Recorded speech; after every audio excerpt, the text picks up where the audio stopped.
再来看台北大巨蛋，这礼拜六要开放13000个观众来举行七七赛哦。也毋过当地里长是真烦恼，本地就正塞车的中孝东路，佮有基隆路会佮愈塞车，佮有讲附近巷仔本地就已经真歹停车咯，即马违规停车的情形哦，恐惊会愈严重。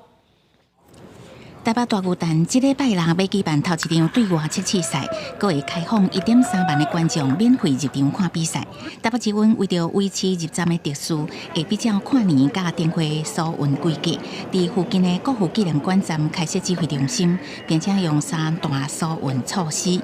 采取人潮疏运的管制，还有就是加密列车班距，并且行控中心会视人潮状况启动过站不停等等的3大措施。虽上大巨蛋要伫12月初3举办头一场正式国际比赛亚锦赛，所以伫拜24由4队非职业的甲组球队带先骑上红土举办闭门的七七赛。 2场赛比赛过程真顺利，昨日18要开放1.3万的观众，也当做伙入场。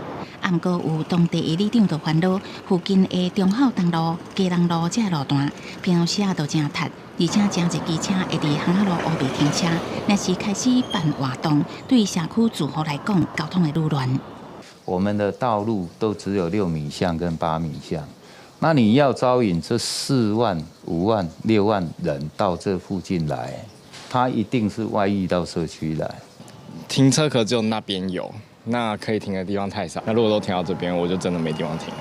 针对这场对外七七赛，台北捷运会以人的前后速度管制，增加车班，看人的多少，若是人伤多，就会过站无停做因应。 我近国父纪念馆站顶16线公车，迄天原来看情形，机动增加车班。万向巨蛋公司也提供6线免费的接驳车，让民众有更多元的坐车方式。记者综合报道。